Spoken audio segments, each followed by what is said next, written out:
ఛానల్కు స్వాగతం. మనం ఈరోజు ప్రముఖ నాస్తికోద్యమ నాయకులు, సంఘ సంస్కర్త, దేశ విదేశాల్లో పర్యటించి నాస్తికత్వ వ్యాప్తికి విశేషంగా కృషి చేసిన మహనీయులు లవణం గారి ఒక వ్యాసాన్ని తెలుసుకుందాం. అదే నాస్తికత్వం నేటి యుగావసరం. దైవభావం కేవలం మానవుని ఊహ మాత్రమే. సత్యశోధనలో అది యథార్థంగా నిలువదు. అందుచేత అట్టి అబద్ధమైన దైవభావంపై ఆధారపరచబడిన మత వ్యవస్థ పరస్పర వైరుధ్య భావాల వల్ల కూలిపోక తప్పదు. భయం, హింస, నిరంకుశత్వంతో ఆ వైరుధ్యాల గురించి చర్చించనివ్వదు. అందుకే మతాధికారులు సత్యశోధకులను అడ్డగించారు. అయినా సత్యశోధన ఆగలేదు. నాస్తికత్వం యొక్క సవాల్ను మతం ఎదుర్కోలేకపోయింది. అందుచేత ఒక పక్క మతాల్లో వచ్చిన విప్లవాలు దేవుని భావాలను, దేవుణ్ణి వివరించడంలోనూ ఉదారతను, దేవుని మహిమల విషయంలో కొంత శాస్త్రీయతను జోడించాయి. మత వ్యవస్థల్లో కొంత మానవత్వాన్ని ప్రవేశపెట్టాయి. మరొక ప్రక్క శాస్త్రీయ దృష్టి, సమాజ పరివర్తనకే జరిగిన కృషి సమకాలీన మత వ్యవస్థని, మత కర్మకాండని, మతాధికారాన్ని దాటి నూతన అవకాశాలను, నూతన విలువలను ఏర్పరిచాయి. ఈ పురోగమన సంఘర్షణలో ఎందరో సత్యశోధకులు, శాస్త్రవేత్తలు, సాంఘిక విప్లవకారులు మత మౌఢ్యానికి, మత దురహంకారానికి, మత నిరంకుశత్వానికి బలైపోయారు. వారి బలిదాన ఫలితంగా నాస్తికత్వం ఆదిమ నాస్తికత్వం నుంచి మతాన్ని ఎదుర్కోగల బలమైన మత వ్యతిరేక శక్తిగా ఎదిగింది. అయినా ఇంకా సమాజానికి నాస్తికత్వం అంటే భయం పోలేదు. నాస్తికత్వం అంటే అర్థమేమిటి అనే విషయంలో అపోహలు పోలేదు. మతం మీద నమ్మకం పోతోంది. అయితే నాస్తికత్వం మీద పూర్తిగా నమ్మకం ఏర్పడలేదు. మతానంతర సమాజం గురించి అవగాహన లేదు. ఈ స్థితినే కౌంటర్ రిలీజియస్ సొసైటీగా మనం చెప్పవచ్చు. మత సమాజంలో భయం ఒక విలువగా చెప్పబడింది. అయితే అసలు నిజానికి భయం అనేది ఒక హ్యూమన్ ఇన్స్టింక్ట్ మాత్రమే. అటువంటి నెగిటివ్ ఇన్స్టింక్ట్ భయాన్ని సమాజ నిర్వహణకు ఒక విలువగా మతం మార్చింది. దైవ భయం, పాప భయం, పురోహితుని భయం, నరక భయం, ఇలా అసలు దైవభావం, భయం మీద సమాజ నిర్వహణ ఆధారపరచబడి ఉన్నాయి. దైవభావం అనేది భయం నుంచి, అజ్ఞానం నుంచి రావడం చేత మత వ్యవస్థలో జ్ఞానాభివృద్ధికి, సత్యశోధనకు వ్యతిరేకత వచ్చింది. కనుక అజ్ఞానజనితమైన దైవభావాన్ని కేంద్రం చేసుకున్న మత వ్యవస్థ జ్ఞానాన్ని సహించలేదు, ప్రోత్సహించలేదు. అలాగని మత వ్యవస్థ దైవం అంటే ఏమిటి అనే స్పష్టమైన నిర్వచనాన్ని ఇచ్చే స్థితిలో లేదు. అందుచేతనే నాస్తికత్వం ఎప్పటికప్పుడు భయాన్ని, అజ్ఞానాన్ని వ్యతిరేకించి నిర్భయంగా జ్ఞానాన్ని పెంపొందింపగలిగింది. జ్ఞానానికి నిలయం వ్యక్తి. అవి వ్యక్తి నుంచే ప్రారంభమవుతాయి. అందుకనే నాస్తికత్వం వ్యక్తి ఆత్మగౌరవం, వ్యక్తి స్వశక్తి విశ్వాసాన్ని ప్రోత్సహిస్తుంది. ఆత్మగౌరవం, స్వశక్తి విశ్వాసం గల వ్యక్తులు నిర్మించే సమాజ వ్యవస్థలో భయానికి, అజ్ఞానానికి తావు ఉండదు. అందుచేతనే ప్రోగ్రెసివ్గా సైన్స్ సమాజ పరివర్తన ద్వారా తన ఉనికిని, తన వ్యక్తిత్వాన్ని మానవుడు నిరూపించుకుంటున్నాడు. అలాగే నాస్తికత్వం నిర్మాణాత్మకమైనది. కానీ మతాధికారులు మతాన్ని ఎదుర్కొనవలసి వచ్చిన నాస్తికత్వం అవసరాన్ని, తీరుని మాత్రమే చూసి ఇది కేవలం మత వ్యతిరేక ఉద్యమమేనని అనుకున్నారు. అందుచేత నాస్తికత్వం అంటే వ్యతిరేక ఉద్యమంగా నెగిటివ్ అర్థాన్ని ఇచ్చారు. కానీ సత్యశోధనకు, విజ్ఞాన అభివృద్ధికి, సమాజ పరివర్తనకు ఈ నెగిటివ్ ఎథిజం పునాది అయింది.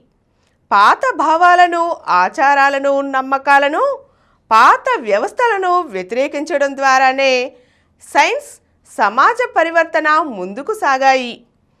సైన్స్ సత్యాన్వేషణ జరిపింది. సమాజ పరివర్తనకు కృషి చేసింది. మానవ సంబంధాలలో మానవత్వాన్ని పెంపొందించింది. సత్యం, సమానత్వం మానవత్వానికి రెండు కళ్ళు. అందుకే సమకాలీన సమాజంలో గౌతమ బుద్ధుడు, మహావీరుడు, Socrates, Jesus, Mohammed, Luther, Raja Rammohan Roy, Mahatma Gandhi మొదలైన వారి కృషి మత వ్యతిరేకతగా భావింపబడింది. అలాగే Napoleon, Bruno, Galileo, Darwin, marks, Freud, Bertrand Russell మొదలైన వారి సత్యశోధన మతానికి ఇబ్బంది కలిగించింది. వీరందరిలో సమకాలీన జనం కంటే ఎక్కువ నాస్తికత్వం ఉంది. తరువాత యుగాలచే వీరు యుగ ప్రవక్తలుగా కీర్తింపబడ్డారు. అయితే తమ తోటి వారితో, తమ సమకాలీనులతో వీరు మత వ్యతిరేకులుగా భావింపబడ్డారు. వీరి కృషి వల్ల సమాజంలో సమకాలీన మతం అంగీకరించిన వాటికంటే భిన్నమైన అభిప్రాయాలు, దృక్పథాలు వచ్చాయి. మత వ్యవస్థలో నూతనత్వానికి ఆస్కారం ఏర్పడింది.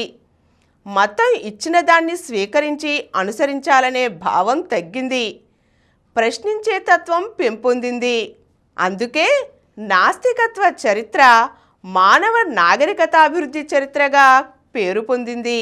సైన్స్ యథార్థ పరిశీలనతో వాస్తవిక దృష్టిని ప్రతిపాదించి ప్రోత్సహిస్తుంది. సమాజ పరివర్తన సంఘ దృష్టిని పెంపొందిస్తుంది.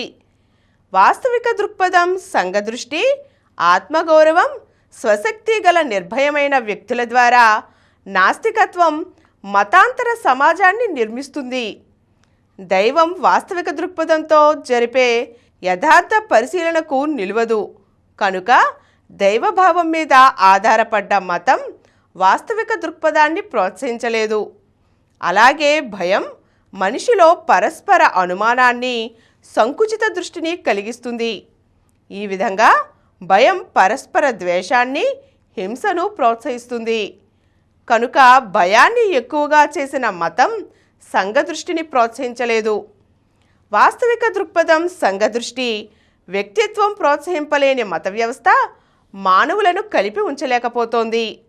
అందుచే ఎప్పటికప్పుడు సమకాలీన మత వ్యవస్థలో మానవునికి సంతృప్తి లేదు. మతం ఎడల ఏర్పడిన ఈ అసంతృప్తి రాజకీయ వ్యవస్థకు రాను రాను ప్రాముఖ్యత కల్పించింది. మత వ్యవస్థకు ఆనుకునే ఈ రాజకీయ వ్యవస్థ అభివృద్ధి చెందింది. మరో ప్రక్క దైవ దృష్టి సిద్ధాంతానికి అనుబంధంగా భౌతికవాదం అభివృద్ధి చెందింది. మత వ్యవస్థలో దైవాన్ని నిరూపించుటకు వీలు లేదు. కనుక దైవం పేరు మీద దేవుని కుమారులు, దేవదూతలు, దైవ ప్రతినిధులు, పురోహితులు మతానికి సంరక్షకులై ఉన్నారు. పురోహితుడు నేరుగా దైవ ప్రతినిధి, రాజు దైవాంశ సంభూతుడు. ఈ ఇద్దరూ కలిసి తమ తమ ఆధిక్యాన్ని నిలుపుకొనుటకు సమకాలీన వ్యవస్థను ప్రశ్నించిన వారిని, ప్రశ్నించిన ఉద్యమాలను నిర్దాక్షిణ్యంగా అణిచివేశారు. దైవద్రోహాన్ని రాజద్రోహంగాను, రాజద్రోహాన్ని దైవద్రోహంగాను చిత్రించారు. అయినా వీరు నాస్తికత్వాన్ని అణచలేకపోయారు. సత్యశోధన, సమాజ పరివర్తన వెనక్కు తగ్గలేదు, ముందుకే సాగాయి. రాచరికానికి, మతానికి జరిగిన ఘర్షణలో జాతీయతావాదం ఆవిర్భవించి నిలదొక్కుంది. పెరుగుతున్న శాస్త్రీయ దృష్టి, భౌతికవాద దృష్టి ప్రతిదీ అర్థం చేసుకుంటానికి ప్రయత్నించాయి. ఈ విధంగా మతపరమైన సమాజం నెమ్మదిగా మత వ్యతిరేక సమాజంగా మారింది. మతం నుంచి రాజకీయానికి మారడం, దైవం నుంచి మూల పదార్థానికి మన అవగాహనలో వచ్చిన మార్పు చాలా గొప్ప విప్లవం. అయితే సమాజ వ్యవస్థకు రాజకీయం కానీ, సృష్టికి మూలం ఏమిటనే జిజ్ఞాసకు భౌతికవాద సమాధానం కానీ మతానికి, దైవానికి అనుకూలంగానే వెళ్ళాయి కానీ సరైన సమాధానాన్ని ఇవ్వలేకపోయాయి. అందుచేత వీటికి సరైన సమాధానం ఇవ్వగల నిర్మాణాత్మక నాస్తికత్వ ఆవశ్యకత ఏర్పడింది. నాస్తికత్వం మతానికి అనుకూలంగా కాక వ్యతిరేక భావంతో ఉన్నప్పటికీ ఒక చక్కటి జీవన విధానంగా అభివృద్ధి చెందబడింది. అదే పాజిటివ్ ఎథిజం, నిర్మాణాత్మక నాస్తిక జీవన విధానం. ప్రపంచంలోనే తొలి నాస్తిక కేంద్రాన్ని స్థాపించిన గోరా, తొలి ప్రపంచ నాస్తిక మహాసభలను నిర్వహించిన గోరా పాజిటివ్ ఎథిజం, నిర్మాణాత్మక నాస్తికత్వం అంటే ఏమని వివరించారంటే, మతానంతర సమాజాన్ని రూపొందించే పాజిటివ్ ఎథిజం జీవితమంతటిని సంపూర్ణంగా మార్చడానికి ప్రయత్నిస్తుంది. ఆర్థిక, రాజకీయ, సాంఘిక, సాంస్కృతిక, నైతిక, వైజ్ఞానిక, తాత్విక రంగాలన్నిటిలోనూ మానవుని కేంద్రం చేసి ఇప్పుడు ఇక్కడ ఉన్న మానవుని నుంచి అవగాహనను, కృషిని ప్రారంభిస్తుంది. అందుచేత మానవుడు బాధ్యత గల వ్యక్తిగా ప్రవర్తిస్తాడు. వ్యక్తికి ఆలోచించడానికి స్వేచ్ఛ, పని చేయడానికి స్వేచ్ఛ, తప్పు అయినట్లయితే దిద్దుకోవడానికి స్వేచ్ఛ. ఈ త్రివిధ స్వేచ్ఛలను పెంపొందించడం ద్వారా వ్యక్తుల మధ్య భయము, ద్వేషము బదులు పరస్పర అవగాహన, పరస్పర సహకారం విలువలవుతాయి. ఈ విధంగా నాస్తికత్వం జీవితంలోని అన్ని రంగాలను ప్రభావితం చేయడమే కాక నూతన విలువలను ఆవిష్కరిస్తుంది.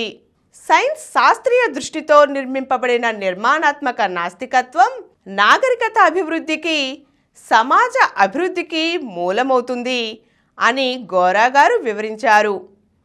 ఇదే విషయాన్ని లవణం గారు నాస్తికత్వం నేటి యుగావసరం అనే శీర్షికలో మరిన్ని వివరణలతో వివరించారు. దీనికి సంబంధించిన అంశాలను మనం వచ్చే ఎపిసోడ్లో తెలుసుకుందాం.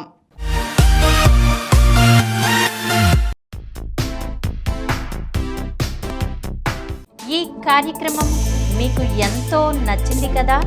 ఇటువంటి మరిన్ని వీడియోల కోసం అనతి కాలంలోనే 20 కోట్లకు పైగా వ్యూస్ సాధించిన సమరం ఛానల్ సమర్పించు ఎథీష్ సెంటర్ ఛానల్కు సబ్స్క్రైబ్ చేయండి, లైక్ చేయండి, మీ ఫ్రెండ్స్కి షేర్ చేయండి. అలాగే ప్రక్కనున్న గంట సింబల్ని ప్రెస్ చేయడం మర్చిపోకండి.